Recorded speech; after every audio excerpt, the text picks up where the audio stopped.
No sermão passado, você que está chegando por agora e está tendo o primeiro contato conosco aqui, aos domingos pela noite nós estamos fazendo a exposição da carta de Paulo aos Romanos. E nós estamos fazendo de versículo a versículo, trabalhando esta carta maravilhosa. Nós estamos no 14º sermão desta série.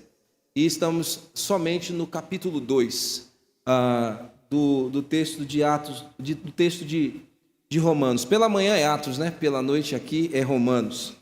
E no sermão passado, intitulado Hipocrisia Moralista Desmascarada, nós vimos o apóstolo falando a esse judeu moralista, desmascarando a sua hipocrisia.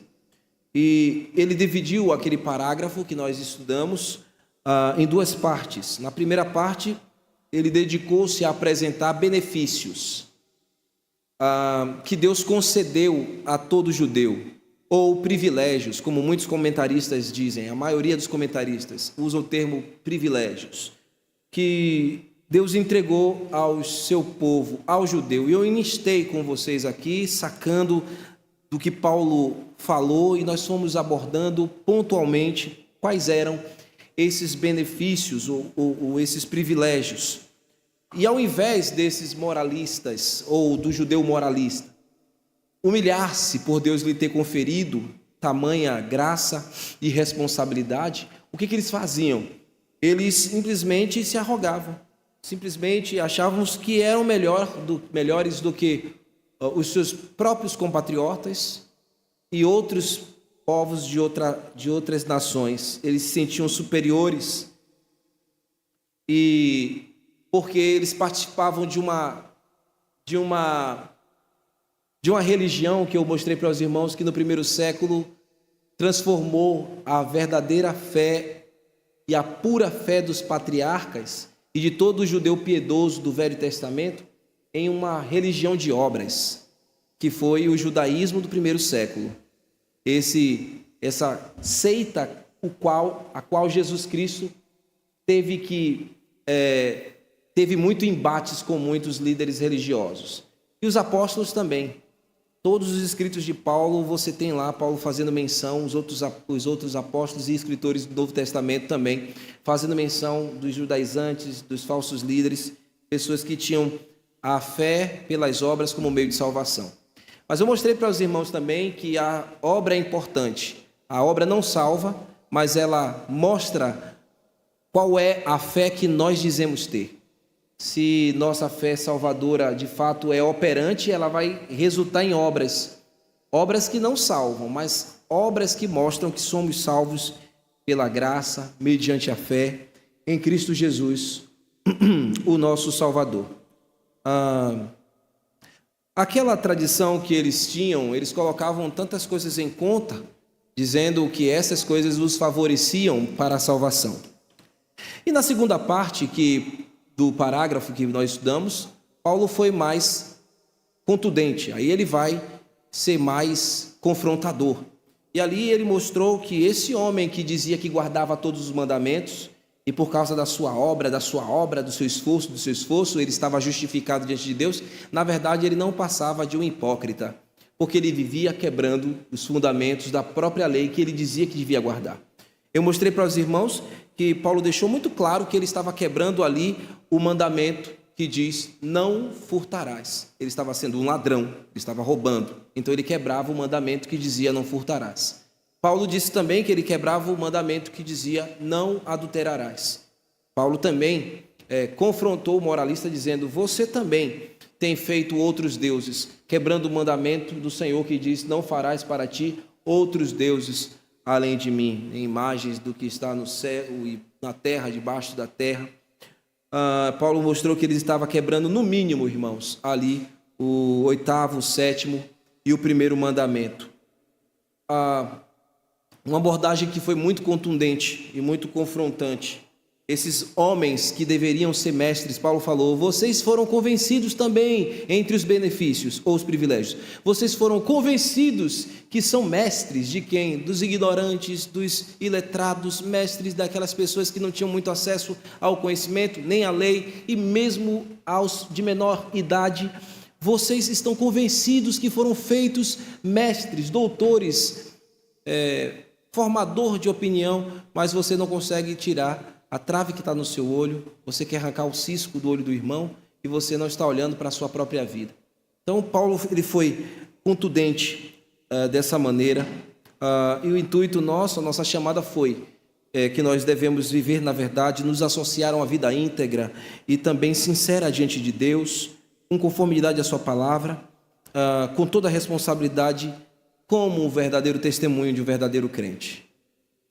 Apresentar frutos dignos de quem realmente é um verdadeiro seguidor de Cristo, mostra que fomos salvos não pelas obras, mas operamos porque fomos verdadeiramente salvos por Jesus Cristo. E que devemos vigiar para que o inimigo de nossas almas não encontre em nós lugar oportuno para nos acusar. Nessa noite, Paulo ele vai agora tratar a respeito de um dos pontos mais relevantes dentro do judaísmo. Deixa eu beber um golinho d'água aqui.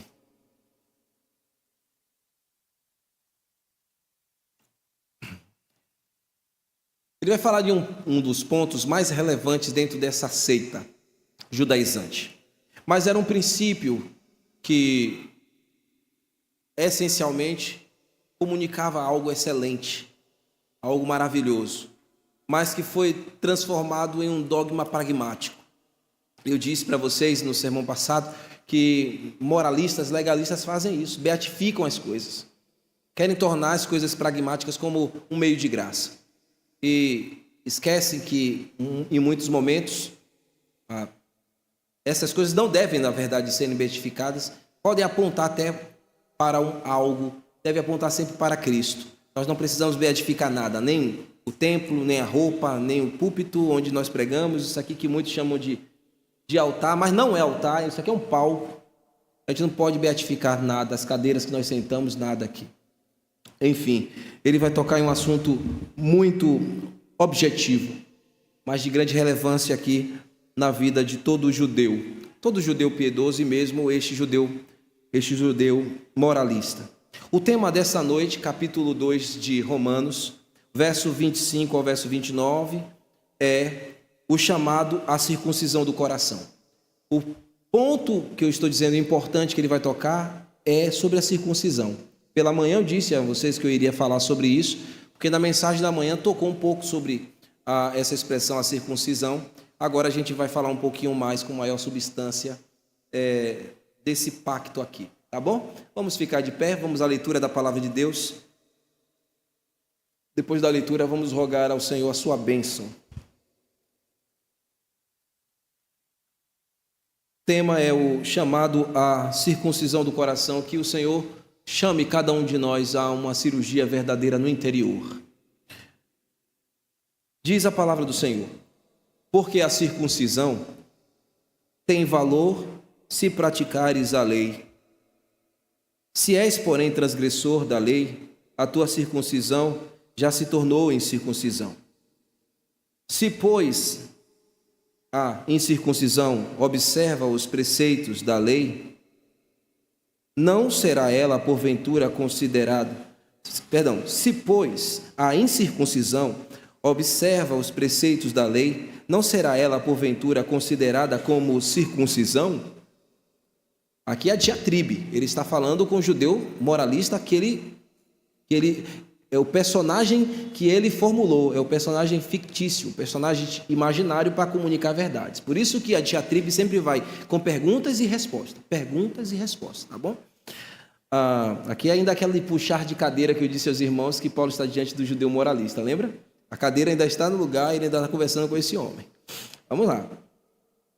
Porque não é judeu, agora ele está respondendo, porque não é judeu quem é o apenas exteriormente, nem é circuncisão a que é somente na carne. Porém, judeu é aquele que o é interiormente, E circuncisão é a que é do coração, no espírito, não segundo a letra, a lei, e cujo louvor não procede dos homens, mas procede de Deus. Vamos orar. Rogamos ao Senhor a iluminação da Tua palavra.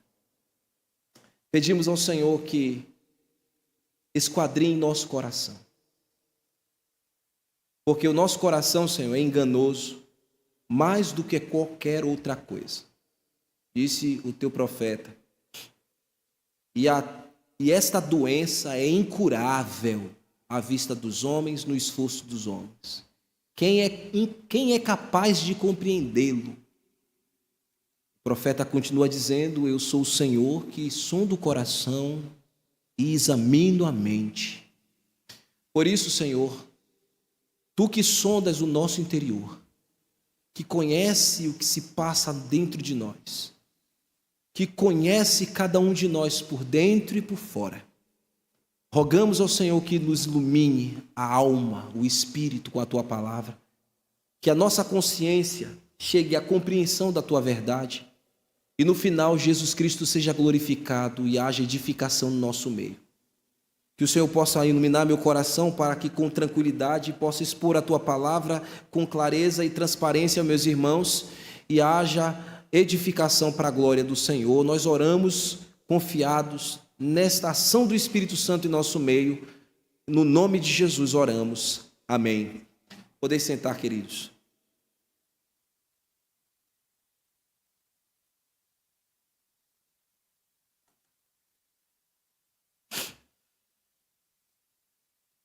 Como eu havia dito na introdução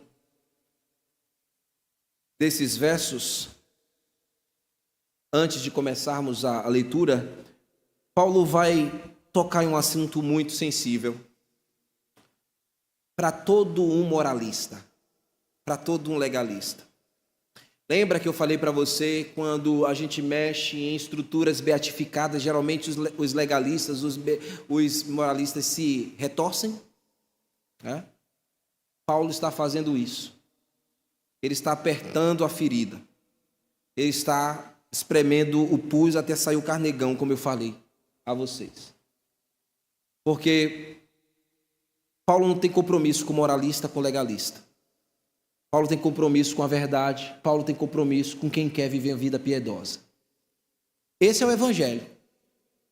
O Evangelho não está para massagear as costas de ninguém e para fazer você sair daqui, muitas vezes, flutuando. O Evangelho tem também essa fração. Você sai flutuando mesmo. Mas também você sai pesado. Você sai com a sua consciência em choque. Porque o Evangelho tem essa função. É as duas faces da moeda do Evangelho. É, como eu falei uma vez, é o café que tem o amargo e o chantilly. E a gente tem que provar dessas duas coisas. Ele está mexendo aqui em algo muito simbólico, em algo muito sério. Mas porque isso também foi desconsiderado. Isso foi levado de qualquer maneira, passou a ser levado de qualquer maneira. Caiu em uma rotina. Esse é o problema dos crentes, dos cristãos, quando querem viver a vida espiritual numa rotina, quando caem no marasmo, na mesmice e querem viver de qualquer maneira, e acha que pode ser crente ao bel prazer, e acha que pode ser cristão à moda da casa. Não é assim. O cristão, ele é como a palavra de Deus manda ser. Por isso Paulo tem que olhar para esse legalista que já caiu 10 vezes da cadeira e sente de novo que ainda a gente tem assunto para tratar. Então, meus irmãos, ele está falando aqui da circuncisão.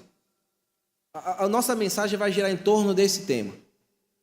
Não é à toa que Paulo está tocando nesse assunto que é tão sensível e tão importante para todo judeu. Porque a circuncisão não se tratava de algo simples. Não podia ser levado como algo simplório.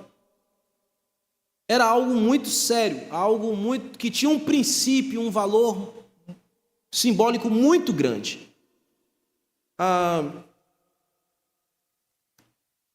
Ela foi instituída por Deus muito antes da nação de Israel existir.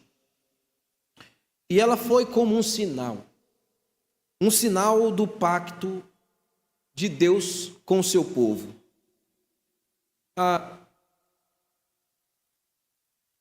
Existem algumas denominações que pegam até o batismo e colocam o batismo em mesmo pé de igualdade com a circuncisão. Geralmente quem faz isso são os irmãos aliancistas. Mas porque eles acreditam que a igreja já está presente no Velho Testamento. A igreja é desde Abraão. Mas nós batistas não acreditamos nisso. Nós entendemos que a igreja nasce em Atos 2. Esse é um ponto aqui para deixar claro que muitas vezes você pode ouvir um cristão piedoso, de fé aliancista ou pactualista. São nossos irmãos em Cristo, creem em Jesus como Salvador, mas a doutrina da igreja deles, nesse aspecto das promessas e da aliança pactualista, eles vão colocar em mesmo pé de igualdade, ou eles vão tentar equiparar, não quero ser leviano dizendo mesmo pé de igualdade, mas eles vão equiparar de alguma maneira o batismo com a apresentação de crianças, mesmo o batismo ou a apresentação de crianças, o pedobatismo, eles fazem o batismo de crianças, como a circuncisão que o judeu fazia com seu filho no Antigo Testamento, no Novo Testamento, no judaísmo do primeiro século. Nós não entendemos isso.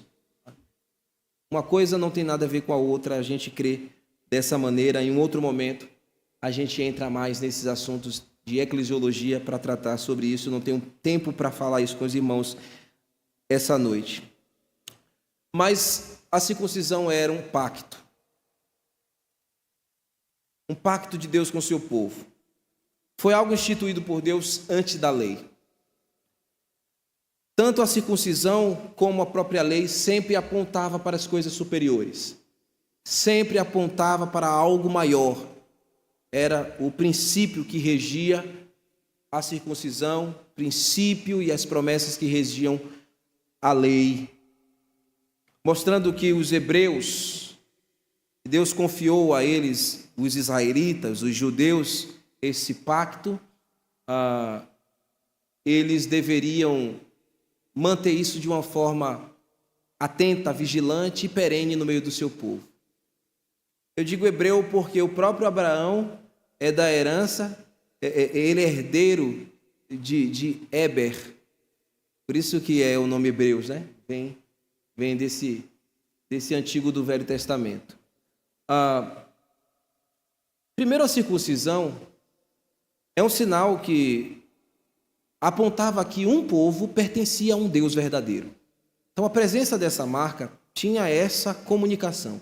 Um povo específico era propriedade exclusiva de um Deus, do Deus verdadeiro. Então, esse era o princípio que eles também deveriam guardar no coração. Este povo está marcado na sua carne, de uma forma bem grosseira. Tem lá o fazendeiro, ele tem os seus gados, e geralmente ele pega um ferro, né, quente, e coloca a sua marca lá para dizer que aquele gado é a sua propriedade. Tem uma marca naquele animal. Que se porventura ele saia, né, dos seus domínios ali do fazendeiro, algum outro fazendeiro encontrar esse animal, sabe muito bem de quem é, porque a marca está mostrando. Então, essa marca está nesse povo para mostrar a quem esse povo pertence. Então, é um princípio também aqui. Eles pertencem ao Deus Santo, ao Deus verdadeiro. Depois, a própria lei, com toda a sua exigência, ela também era uma norma que mostrava que esse povo, marcado por Deus, com o sinal que ele carregava na sua carne, deveria obedecer os preceitos divinos. Então, era um povo que tinha norma, era um povo que tinha regras, era um povo que tinha diretrizes divinas, povo que Deus se revelou, povo que Deus marcou. A circuncisão foi o sinal visível na carne que Deus estabeleceu com o patriarca Abraão, eu disse antes mesmo da nação de Israel. Abre comigo, por favor, Gênesis capítulo 17. Projeta para mim, é na NVT, capítulo 17, verso 9 ao verso 14.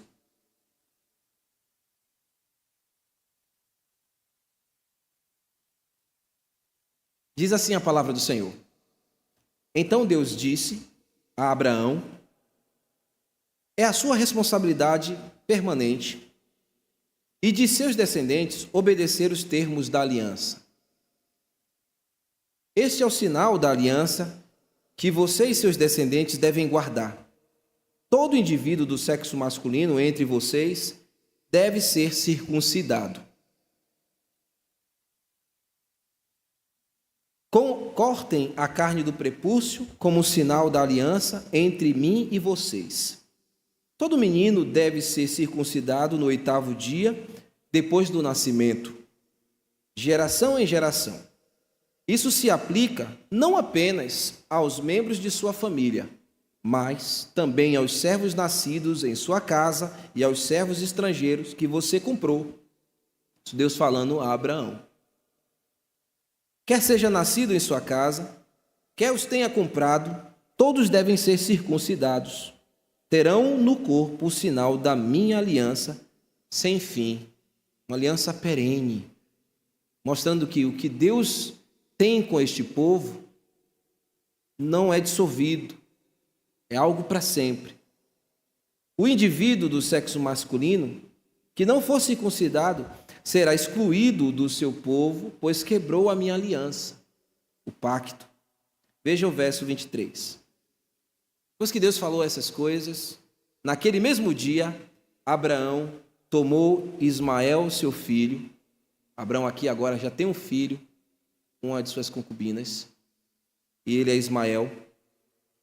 E todos os indivíduos do sexo masculino de sua casa, tanto os nascidos ali como os comprados, e os circuncidou, removendo o prepúcio, como Deus havia ordenado.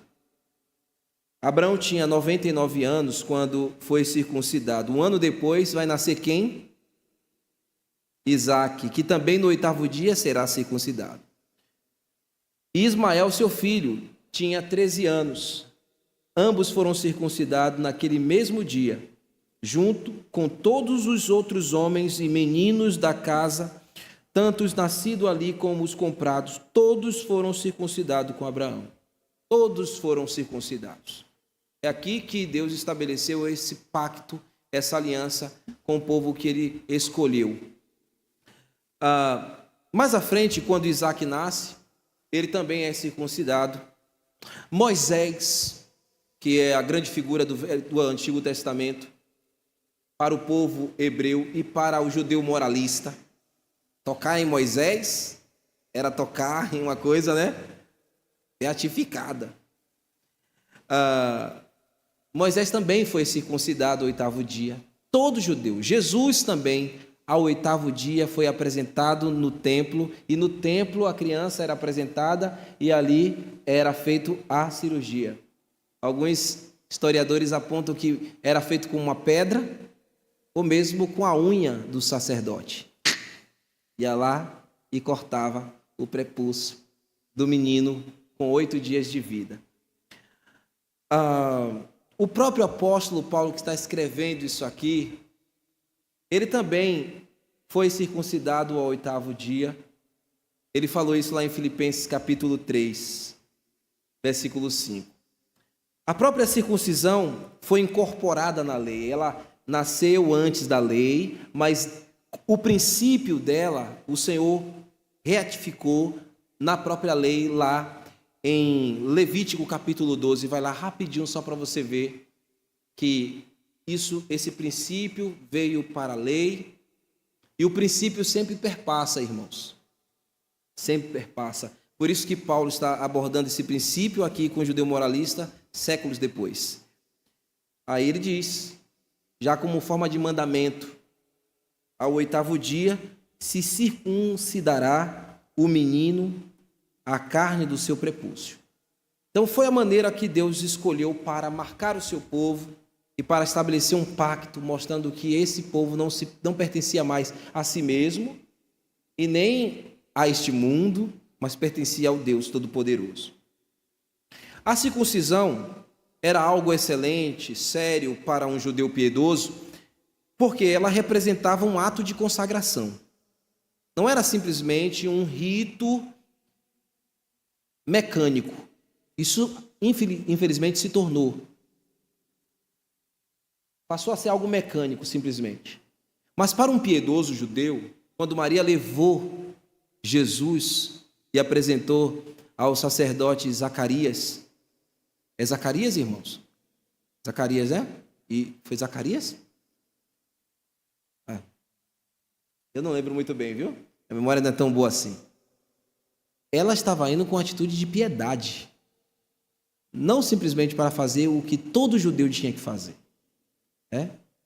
Mas porque o próprio Jesus estava ali sendo levado bebezinho para cumprir aquele princípio que todo judeu precisaria carregar no seu coração, a marca que já estava no seu corpo, na sua carne. Então, era uma forma que o pai fazia isso. Os pais imaginavam, quando não tinha a tecnologia de hoje. Driele, cadê Dri? Está aqui não, né? Ela está grávida e ela fez o ultrassom e ela viu que é uma menininha lindinha, Melissa. Melissa de Olivia. Melissa é da outra. Quem está chegando chegar? Melissa é da Dan, do Ruben, né? Então, como é o nome mesmo dela? Olivia. Linda Olivia. Que um dia a gente vai apresentar ela aqui. Para a glória de Deus. Que o Senhor dê a Dri uma boa gestação. Não tinha a tecnologia que Dri usou de ver se é menino ou menina, que a gente vê logo nos primeiros meses. Eles ficavam na expectativa. Ficavam imaginando. E quando nascia, aquela alegria porque era um menino, porque eles iriam continuar a tradição. E o piedoso entendia, iremos continuar comunicando de geração em geração aquilo que Deus colocou nos nossos patriarcas, essa aliança que deve ser estabelecida perpetualmente. Todo judeu tinha no seu corpo a marca do pacto com Deus. O judeu piedoso tinha no corpo a marca do pacto com Deus. Isso era uma coisa, um privilégio, meus irmãos. Era um privilégio. Tanto privilégio era que Deus falou, não somente os seus filhos, mas aquele que você comprar também. O estrangeiro que passar a ser da sua família. Todos eles deverão fazer parte dessa aliança, deste pacto. Um pacto não era somente para o povo, até os de fora que crescem no Deus desse povo também participaria deste princípio, dessa promessa maravilhosa. A cirurgia era feita na carne, removendo o prepúcio, como aquela cirurgia de fimose que você conhece muito bem. Mas ela representava um impacto espiritual para a família, um impacto espiritual na vida daquele menino que estava sendo dedicado a Deus, consagrado a Deus. Ele iria ser formado nos princípios de Deus, para quando ele crescesse, ele ensinasse a sua filhinha e conduzisse o seu filhinho no mesmo caminho. Então era algo que o pai, o homem judeu piedoso, entendia que era muito mais que apenas um símbolo. Tinha princípios e valores. E o princípio e o valor sempre tem que ficar no nosso coração, irmãos. Porque se a gente se desassocia deles e os perde, a gente perde muito em edificar na nossa casa, na nossa vida. Somente os homens, como eu estava falando de manhã, quando Estevão chamou lá varões, né? Lembra? O homem, a responsabilidade dele ensinar. A marca naquele homem, a marca no corpo do homem, era para mostrar que ele precisava ter uma vida santa, dedicada a Deus, que ele era separado para Deus, que ele não era um pagão, que ele não era um homem que não conhecia o Deus que se revelou, e que ele tinha a obrigação de ensinar isso para a sua casa. Por que não era feito nas mulheres? Deus escolheu os homens, porque o homem é que puxa a família, simplesmente por isso. É o cabeça, é que vai ensinar o princípio, que vai transmitir essas coisas. Deus não escolheu colocar marca nenhuma na mulher, mas no homem, progenitor. E ela carregava o princípio, deveria carregar o princípio também no coração. Todo judeu piedoso, circuncidado, olhava a marca na sua carne e ele estremecia. Ele olhava para a sua circuncisão e ele estremecia por dentro, procurando cumprir os preceitos de Deus.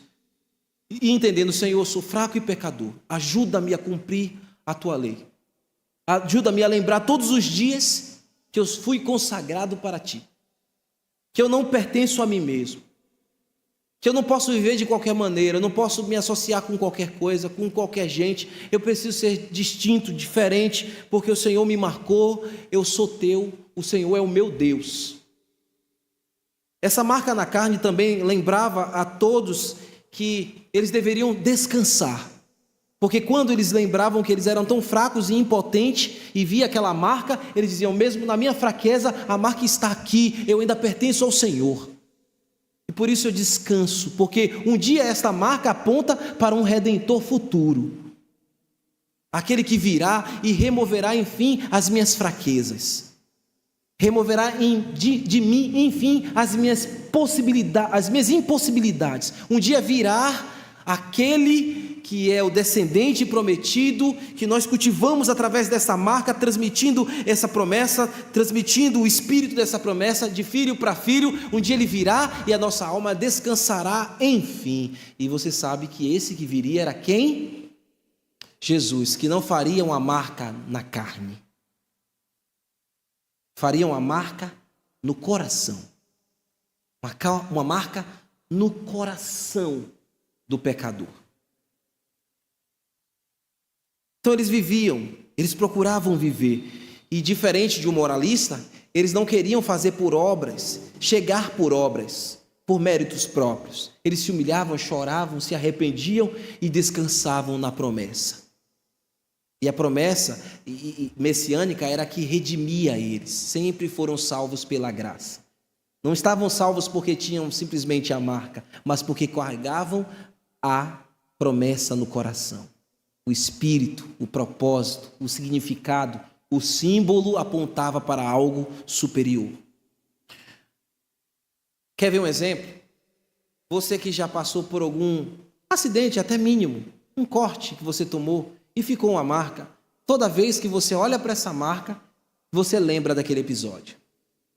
Então, o circunciso, aquele que foi circuncidado, ao olhar para a sua marca, ele lembrava da promessa, do princípio, do valor, não apenas da ética judaica, não apenas o judeu piedoso, não apenas o patriotismo, não apenas um povo, mas o Deus Todo-Poderoso que se revelou e que o remiu.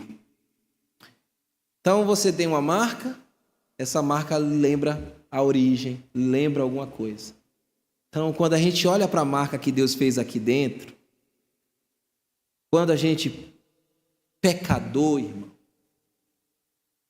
impotente que nós somos, olhamos para a marca que está aqui dentro, faz toda a diferença. Aí a gente descansa, porque nós não somos dignos de carregar essa marca que está aqui dentro. Você não é digno de carregar a marca que está aí dentro. Você não foi digno, não é digno, não foi pelos seus méritos, mas por aquele que foi levantado no madeiro para pagar a culpa do seu pecado e fazer a marca no seu coração e dizer que você não pertence a si mesmo. Você não pertence a você mesmo. Você não é dono de si. Você pertence a Jesus. Ele te comprou. Tá difícil para mim. Descanse. Há uma marca no seu coração. Você não se pertence. Eu não estou conseguindo compreender nada. Descanse na promessa, nos valores, na obra que Jesus Cristo fez por você, reconhecendo que você não merecia. Você não merecia. Nunca foi por merecimento, nem para o judeu que carregava a marca na carne. Nunca foi por escolha deles. Não foi Abraão que decidiu fazer isso. Foi Deus que o escolheu e quis que fosse assim. Foi Deus que te salvou, foi Deus que te libertou, foi Ele que te marcou. O moralista não tinha nada disso. O moralista dizia: eu tenho uma marca na carne. Eu estou seguro porque eu tenho uma marca na carne. Não havia piedade nesse discurso. Eu estou seguro por causa das minhas tradições. Ele se autossustentava pragmaticamente. O símbolo da circuncisão não apontava para algo excelente na vida desse judeu moralista. Por isso que Paulo vai pegar o verso 25 aqui e ele vai começar a tratar desse assunto com muito cuidado e com muito critério. Ele vai dizer que a circuncisão na vida de um judeu moralista não tem valor nenhum se não há temor na sua vida. Se ele vive quebrando a lei. Não foi isso que Paulo falou para ele? Você quebrou aí pelo menos o 8º, o 1º, o 7º mandamento. Então essa tua circuncisão não vale de nada. Porque o teu coração está muito fora, muito distante do verdadeiro pacto, da verdadeira aliança. Por isso que não adianta parecer ser crente, quando o coração está a quilômetros da verdadeira aliança. E aí ele diz no verso 25, olhinhos no texto: porque a circuncisão tem valor se praticares a lei, se viveres conforme a vontade de Deus. Então você vai demonstrar o verdadeiro valor do princípio que você diz carregar. Se és, porém, transgressor da lei, se você vive quebrando a lei, vive pecando, vive furtando, vive adulterando, vive erigindo ídolos, então a tua circuncisão, essa tua marca na carne, as tuas tradições já se tornaram incircuncisão, não vale nada. É como se você não tivesse essa marca aí. Essa conjunção porque que aparece aqui é a conjunção gar. Ela é um conectivo. Eu já tenho reiterado várias vezes isso com os irmãos, para conectar as ideias que ele falou no parágrafo anterior, ou a pregação que eu trouxe para os irmãos, com a pregação que a gente vai desenvolver aqui. A ideia não está deslocada. Ele mexer no assunto circuncisão, na verdade, é uma continuidade, é uma conexão aqui de um parágrafo a outro. Então, olha como vai ficar mais eloquente a repreensão de Paulo para um judeu moralista, que achava que estava seguro nas suas tradições, seguro até mesmo naquilo que ele julgava uma das referências maior de um povo separado para Deus, que era a própria circuncisão. Uma vez que ele acabou de condená-lo, que a vida dele, mostrando que a vida dele era uma vida dúbia. Porque outros povos, lembra que Paulo falou no capítulo anterior, nos versículos anteriores, ele terminou o parágrafo anterior dizendo: olha, por causa dessa tua atitude de vida, muitos outros povos têm blasfemado de Deus. Porque eles sabiam que o judeu era circunciso. E eles sabiam, os povos da terra, o que significava essa marca, irmãos. Quando você carrega a Bíblia aí debaixo do braço, para vir para a igreja, as pessoas sabem o que significa a Bíblia. Mas ela compara como foi a sua semana. Se você gritou demais em casa com tua mulher, se você gritou demais em casa com teu filho, se você ficou conversando conversas indecentes, indevidas com os vizinhos. Quando você bota a Bíblia debaixo do braço, coloca a sua roupa de crente e vem para a igreja, as pessoas debocham de Deus, com a sua vida incoerente, irresponsável. Você pensa que só é crente domingo, quando você lembra de pegar a Bíblia empoeirada da semana, botar debaixo do braço, tirar a poeira debaixo do seu braço. Porque você não leu, você não viveu. Então as pessoas sabiam que o judeu tinha uma marca e ele tinha uma responsabilidade. Então eles debochavam: você que é marcado, que diz que pertence ao Deus verdadeiro, você faz coisa pior que eu. Você faz as mesmas coisas que eu faço. Que Deus é esse que você diz que serve? Que testemunho de vida é essa que você tem? Um Deus santo, puro, exige dos seus servos pureza, santidade, vida de dedicação, vida de princípio. E quando o judeu carregava o sinal na carne, mas não vivia de maneira adequada, o nome de Deus era ridicularizado. Quando um crente vive uma vida inadequada, o nome de Cristo é jogado na lata de lixo. Obviamente, eles debocham da fé daquele que diz que é crente só dia de domingo.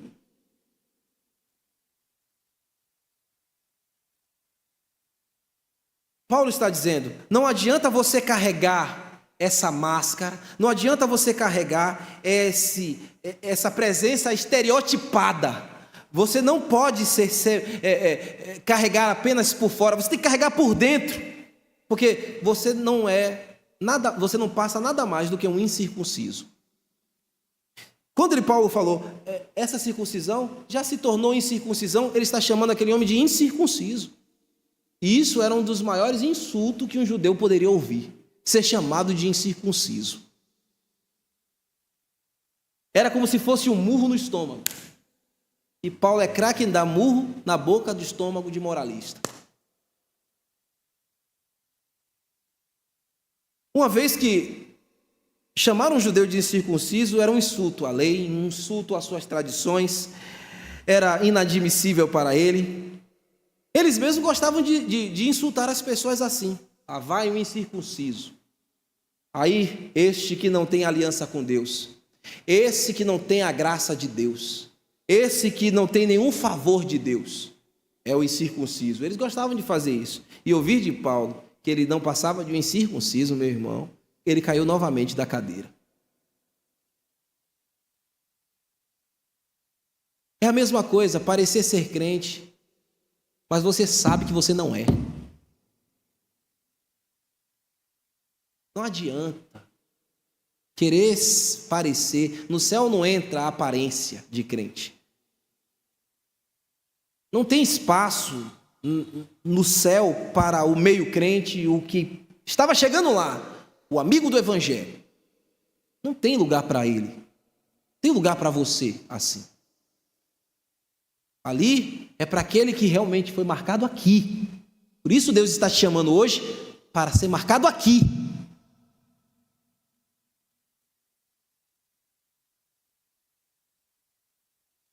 Essas palavras eram duras, de fato. Mas tinha que ser dessa maneira. O evangelho tem a sua dureza, irmãos. Porque o evangelho tem a sua mensagem chocante para fazer a gente estremecer.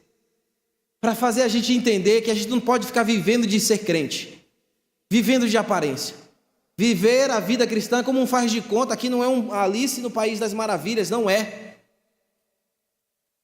O crente tem que ser sim ou não. Porque nós não podemos viver de estereótipos, a gente tem que viver o que realmente nós somos por dentro.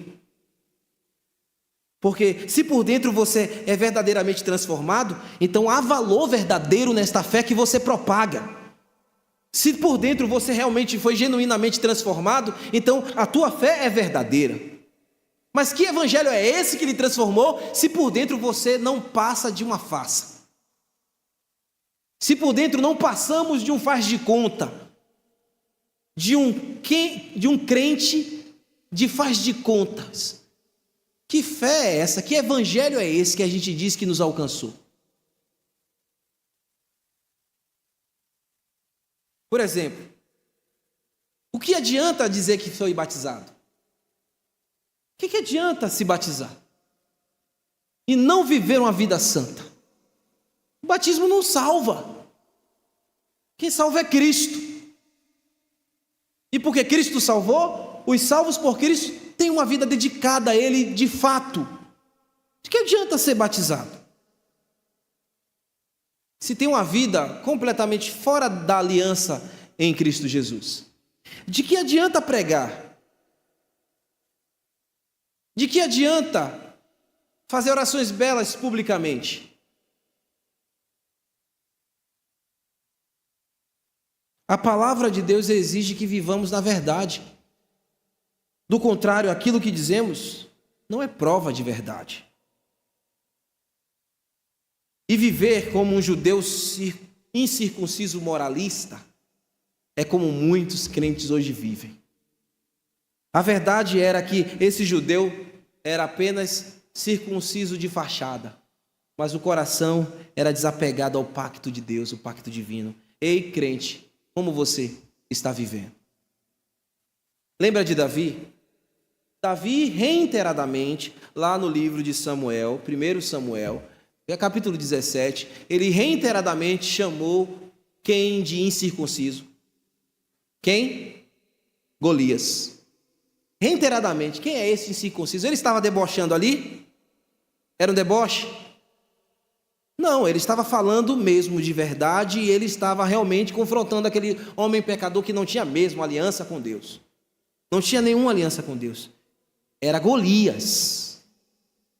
E você sabe qual foi o final de Golias? Qual foi o fim do incircunciso? Oi? Morte. Você sabe quem é Golias? Sabe quem é Golias? Incircunciso, né? Sabe qual é o fim de Golias? A morte, não é? Quem é você? Quem é você? Você sabe quem é Golias. Você conta a história de Davi e Golias. Davi que cortou a cabeça do incircunciso. Quem é você? É mais um incircunciso? Quer ter mais um fim como o de Golias? É duro ser chamado de incircunciso. Pior é a condenação que o incircunciso vai ter que enfrentar. Então, que o incircunciso se arrependa e seja circuncidado no coração, para que não enfrente a destruição eterna. Infelizmente, são aqueles que não querem nenhuma aliança com Deus. São como Golias. Um dia terão de enfrentar a grande destruição. Será mesmo que você vai sair dessa noite aqui ouvindo mais uma vez o Evangelho, entendendo que Deus lhe chama para uma marca no coração, uma mudança de vida, para você ser livre de uma condenação que você não conseguirá se livrar para a eternidade? Será que você vai sair de novo daqui essa noite da mesma maneira? Sem uma aliança verdadeira com Deus, uma aliança no coração? Será que você vai sair daqui mais uma vez parecendo um cristão? Tem um sorriso de crente, tem a conversa de crente, faz tudo o que um crente faz, ora como crente, lê a Bíblia como crente, dá oferta como crente, faz tudo, mas não é crente, não é lavado, não é regenerado. Será que você vai sair daqui de novo como Golias, incircunciso? Veja o verso 26. Paulo vai dizer ao moralista que para o Senhor, um gentil regenerado, não circuncidado, mas regenerado, cirurgia no coração, é tão aceito por Deus quanto um judeu piedoso circuncidado. Paulo está dizendo, nos olhos de Deus, o que vale é que está aqui dentro. Sempre foi assim. Sempre foi assim. Saul também, irmãos, era um homem circuncidado. E olha o caminho que esse homem tomou. Ele tinha marca na carne. Quantos homens no meio deste povo com a marca, o estereótipo, mas o coração nunca foi de Deus. Verso 26, se pois a incircuncisão observa os preceitos da lei. Deixa eu explicar para vocês isso aqui. Quando Paulo fala, se pois a incircuncisão observa os preceitos da lei, essa palavra incircuncisão precisa ser lida por nós como os gentios. Tá bom? Se, pois, os gentios, que são incircuncisos, observam os preceitos da lei, guardam o princípio, aprenderam a verdade, amaram o Senhor, embora não tenham sido feitos prosélitos no judaísmo, são cristãos, são servos de Jesus, não precisam do corte na carne, porque já foram feitos aqui no coração. Ele é tão piedoso e aceito diante de Deus quanto um judeu que não é moralista, que tem a marca na carne, mas tem aqui também a marca no coração. Porque para Deus, meus irmãos, vale o que está dentro, não o que está fora, não o que é aparente.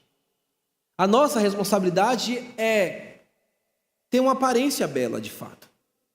Não estou dizendo aqui que você tem que viver de qualquer maneira no seu estereótipo. Se cuide. Tem que se cuidar. Mas o valor está aqui dentro, porque tem tanta gente bonitinha por fora, né? Um boneco de porcelana por fora, mas por dentro está oco.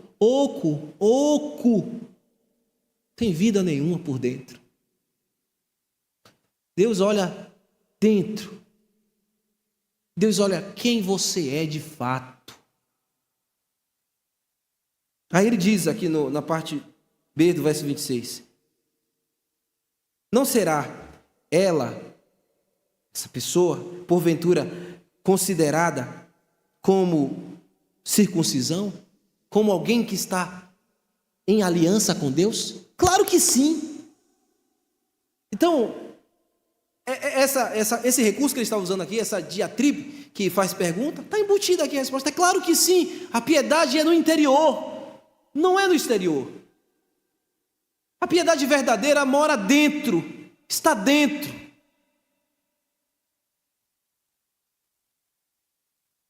Tem uma música que falava assim, agora fala paletó, já viu? Cavira não, foi? Era um cara que queria pregar na igreja e disseram para ele, você tem que pregar se você tiver paletó. Aí ele foi para casa, orou.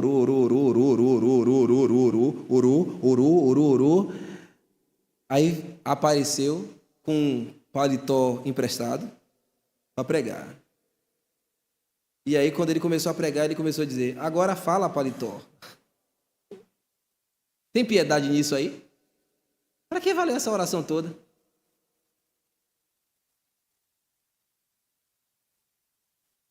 Então não é o estereótipo. Até nessa hora aí, nessa musiquinha aí, nordestina. Que adianta você passar uma afronta, depois você vai lá, ora, e na hora de você provar a fé, você vai lá e quer dar um truco. Agora fala paletó. Paletó não fala nada. A música fala assim, paletó não faz jejum, paletó não lê a Bíblia, nem hora de madrugada. Essas músicas de maluco que tipo sabor de mel.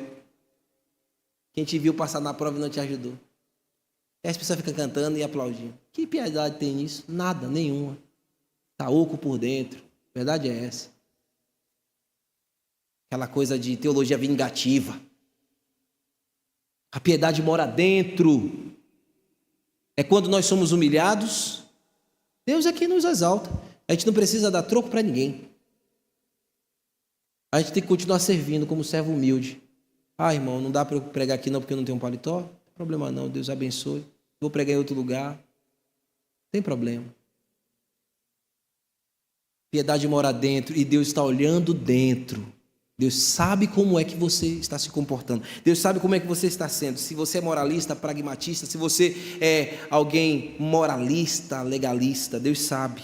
Se você é homem ou mulher de aliança de verdade.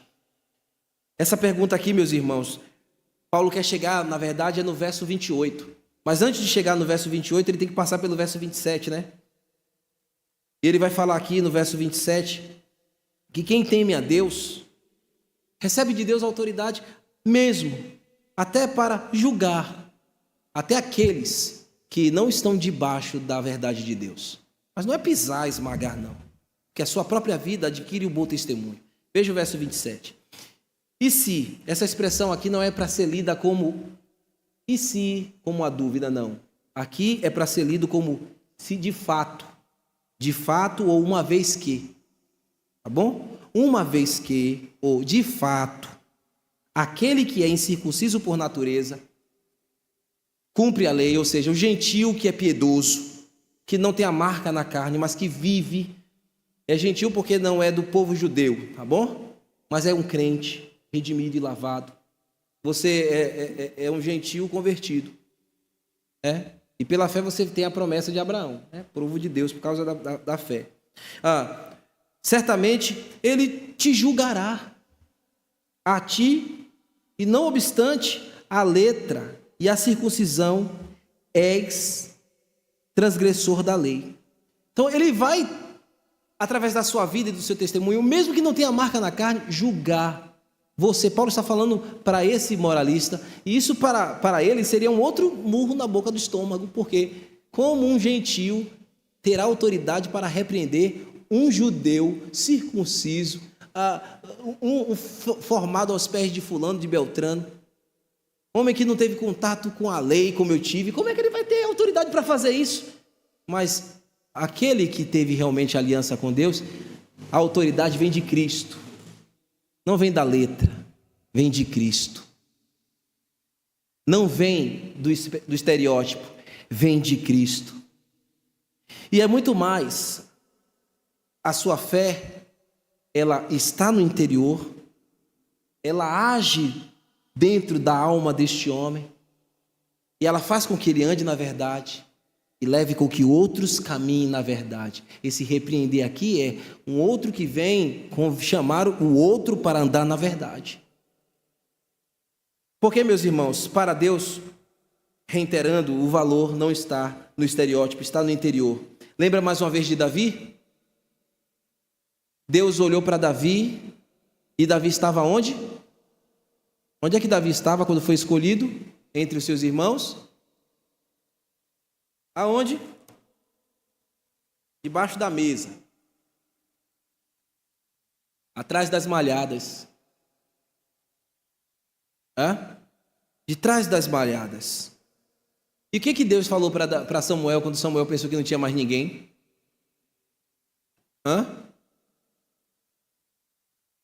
Ai, meus irmãos, ele não via como Samuel via, não é? Deus veio o quê? O coração. Samuel só estava vendo os filhos belos de quem? De Jessé. Mas aquele que Deus escolheu estava de trás das malhadas. Aquele que tinha um coração segundo o coração de Deus, que também era circunciso como qualquer um dos seus irmãos, tinha a circuncisão aqui, no coração. E Deus viu e disse: é esse que eu quero. Deus olha no interior, Deus está olhando para você. Deus não olha como os homens veem, Deus olha a verdade. Meus irmãos, Deus está preocupado com os seus títulos, Ele está preocupado com as suas posições, Ele está preocupado com as suas posições teológicas, Ele está preocupado se você é pastor, diácono, se você é líder da igreja, se você é evangelista, se você é apóstolo, se você é anjo, ou o que mais você queira colocar. Ele está olhando para o que se passa no teu coração. Sabe por quê? Porque o coração é do coração que procede as fontes da vida. É do coração também que procede os maus intentos. Jesus disse isso. É no coração que se instala o pecado. É no coração que o homem aborrece a Deus. É no coração que ele também é liberto verdadeiramente. Deus não trabalha no exterior, Deus trabalha no centro, Deus trabalha no coração, na alma. Por isso Ele quer fazer uma cirurgia no teu coração. Porque não adianta Ele pentear o seu cabelo, trocar seu sapato, ajustar o seu paletó e você sair bonito, mas por dentro do teu coração sangra no pecado. Ele tem que parar, estancar esse sangramento do pecado e sarar teu coração, tirando de pedra, colocando o coração de carne. Pecados, meus irmãos, quando não são tratados, eles estão no coração. Quando não são tratados, O estereótipo revela. Aí vem a vergonha. Quando o pecado não é tratado no centro, no âmago, os efeitos não são perenes. Mas quando o pecado é alcançado no âmago, no centro, aí sim, nova vida, restauração, vida transformada. Quando o coração é tratado, o Espírito Santo trabalhou, houve quebrantamento, há verdadeira mudança de vida, há um desejo intenso de agradar a Deus e de praticar a vontade de Deus e de aborrecer o pecado. Não quero mais viver pecando, Senhor. É o desejo daquele que tem um coração transformado. Mas isso é possível a um moralista? A um legalista? Não é. Enquanto ele não se desarma, enquanto ele não se arrepende, enquanto ele não abre mão de suas tradições e das suas próprias obras. Mas quando até um moralista chega a essa consciência por obra do Espírito Santo, aí é nova vida. Ele abandona as tradições e ele abraça a graça de Cristo. Entenda, meus irmãos, gentil ou judeu, todos precisam de um novo coração. Aquele que parece crente precisa de um novo coração, precisa da fé que Abraão lá teve no Messias, precisa da fé que é Jesus Cristo, a revelação de Deus. E um dia esse Cristo voltará e vai abraçar com ele todos aqueles que ele transformou por dentro as suas almas.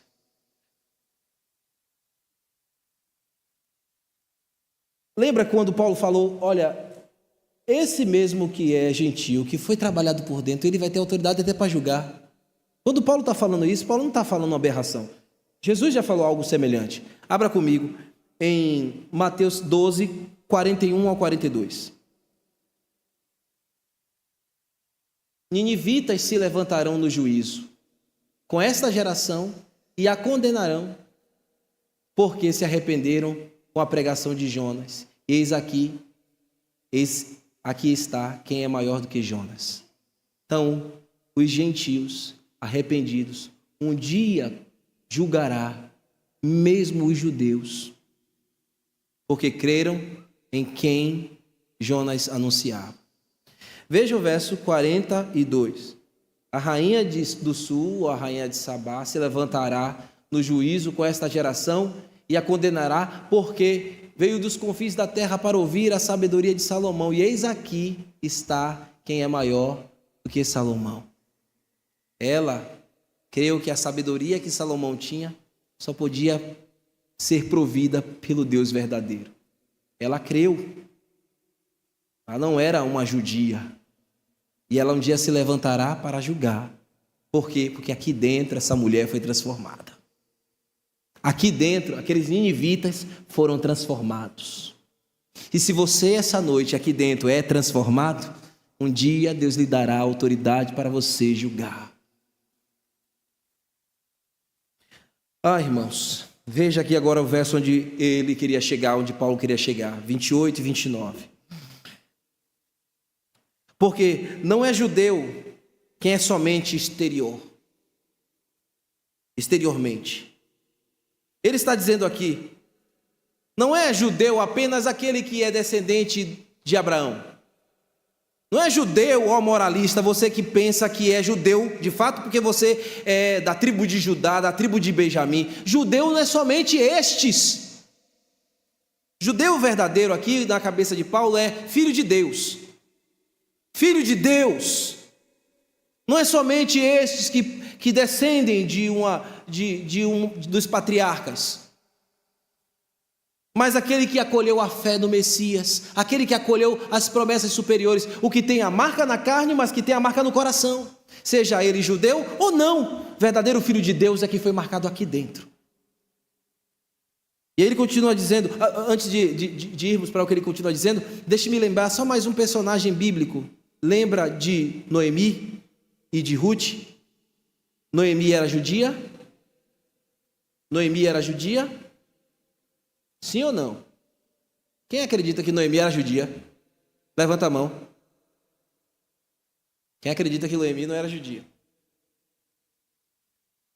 Que isso, pastor? Capciosidade. Deus me livre, né? Claro que Noemi era judia. De onde foi que ela saiu? Ela saiu de Belém, lá de Israel, e foi para Moabe, não foi? Viver lá. Ela casou seus filhos lá, seu marido morreu, seus filhos morreram. Mas ela volta para a terra do pão, ou para Belém, trazendo a sua nora, que era quem?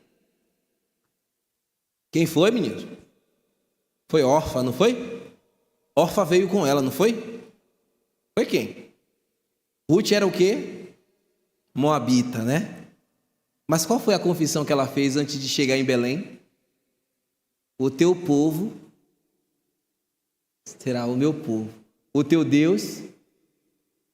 Aquela mulher, ela era judia, mas ela se tornou filha de Deus, porque ela foi feita a cirurgia aqui dentro, ó. Aquela confissão mostra que ela creu no Deus de Noemi. Então é o que está acontecendo aqui, que Paulo está falando. Verdadeiro filho de Deus é quem foi alcançado aqui dentro. Ela provou a fé verdadeira. Quando o nosso interior faz uma aliança com Deus, quando o nosso coração é alcançado pela graça de Cristo, é quando nós nos derretemos na graça do Senhor. É como o que Paulo continua falando aqui no verso 28 ao verso 29. Vamos lá. Nem a circuncisão, aqui é somente da carne. Então, filho de Deus não é somente aquele que te carrega a marca na carne, mas quem carrega a marca no coração, que ele vai dizer, porém, judeu, filho de Deus. Judeu verdadeiro é aquele que o interior, que o é interiormente. E circuncisão é da onde? Da carne. Não, é do espírito, do coração. Coração aqui, a palavra cardia aqui no grego está comunicando não um músculo que bate no nosso centro aqui, é a nossa alma, o nosso ser interior. Verdadeiro filho de Deus é quem foi alcançado aqui. A cirurgia no coração aqui é do coração no espírito. Ele está usando aqui essas duas palavras que vai dizer é o homem interior, é o verdadeiro homem interior, não segundo a lei, mas segundo o que? Não está aqui, mas está embutido. Segundo o que? A graça de Cristo. Paulo está dizendo, esse é o verdadeiro judeu, esse é o verdadeiro filho de Deus, aquele que crê no Evangelho, aquele que crê que Jesus Cristo veio a este mundo e pela fé recebeu o Espírito Santo, que quebrou a dureza do seu coração, transformou esse homem em um ser nova criatura, e agora em Cristo Jesus ele é chamado de filho de Deus, não segundo a lei, os rudimentos dela, não segundo os preceitos da antiga aliança, mas foi feito nova criatura pela obra firmada na cruz do Calvário, pelo Cordeiro de Deus que tira o pecado do mundo, aquele que verteu o seu precioso sangue para redimir todo aquele que o aceitar, todo aquele que o receber, e esse seja de qualquer povo, raça, língua ou nação. É feito filho de Deus, judeu de verdade. A cirurgia no coração, Deus te chama essa noite para uma operação no teu interior, no teu homem interior, uma marca no teu espírito. Você pode sair daqui marcado, carregando consigo a presença do Espírito Santo dentro de você. Um ser nova criatura, um novo homem, eu repito, não segundo a letra, mas segundo a graça, não segundo as liturgias religiosas ou qualquer denominação, mas segundo a obra de Jesus Cristo naquela cruz, o Filho de Deus, trazendo para Deus outros filhos. E Paulo vai falar na parte final do verso 29, e cujo louvor não procede dos homens, mas de Deus. Todo aquele que é circuncidado no interior, na alma, no coração, uma aliança de fé, na nova aliança que é em Cristo Jesus, o testemunho deste homem redunda em louvor para a glória de Deus, não para a glória dos homens. Vive para a glória de Deus, vive uma vida louvável, uma vida que agrada ao Senhor, uma vida que é somente para a glória de Deus. que procede para a glória de Deus, onde Deus é glorificado. É o que eu quero hoje para a sua vida. É o que eu desejo hoje para você. Possa você ser objeto dessa maravilhosa graça. Possa você participar dessa glória futura. Que a sua vida hoje possa caminhar para o sentido do louvor, para o sentido da glória, que procede de Deus, a um homem que teve o coração transformado, a uma mulher que teve o coração transformado, porque o Evangelho, enfim, chegou na tua alma, e você acolheu o convite que Jesus Cristo lhe faz pelo Evangelho. Vinde após mim, e eu vos darei descanso para a vossa alma. Lembra que a circuncisão na carne apontava o descanso também para os judeus? Cristo é o verdadeiro descanso que a sua alma precisa. Ele é a verdadeira paz que você precisa, é a marca que você precisa ter, que todo homem precisa. Faça isso hoje. Era isso que o moralista precisava fazer para, enfim, ser livre da cegueira espiritual com a qual ele estava. Acolher o Filho de Deus como seu Senhor. Faça isso hoje e a sua vida será louvável diante de Deus. Faça isso hoje e você glorificará a Deus e fará parte da família de Deus, que é a sua igreja, que também chamamos de o corpo de Cristo, onde um dia o Senhor Jesus reunirá todos os seus filhos, todos os filhos de Deus, seja ele judeu, seja ele grego, seja ele de qualquer outra nação. Eu quero encerrar essa mensagem esta noite lendo uma passagem em Gálatas capítulo 3, versículo 23 ao versículo 29, porque eu julgo ser tão apropriada para esse momento. Eu vou ler na NVT, e assim diz a palavra do Senhor. Antes que o caminho da fé se tornasse disponível, fomos colocados sobre a custódia da lei e mantidos sobre a sua guarda até que essa fé fosse revelada. Em outras palavras, a lei foi o nosso guardião até a vinda de Cristo. Ela nos protegeu até que, por meio da fé, pudéssemos ser declarados justos. Agora que veio o caminho da fé, não precisamos mais da lei como guardião, pois todos vocês são filhos de Deus por meio da fé em Cristo Jesus. Todos que foram unidos com Cristo no batismo se revestiram de Cristo. Não há mais judeu nem gentil, escravo nem livre, nem homem nem mulher, pois todos vocês são um em Cristo Jesus. E agora que pertence a Cristo, são verdadeiros filhos de Abraão e herdeiros segundo a promessa de Deus. Amém. O Senhor hoje lhe chama a ter um novo coração. O Senhor hoje lhe chama a ser uma nova criatura pela fé em Jesus. Vamos ficar de pé e vamos orar, irmãos. Vamos ter louvor? Podem vir.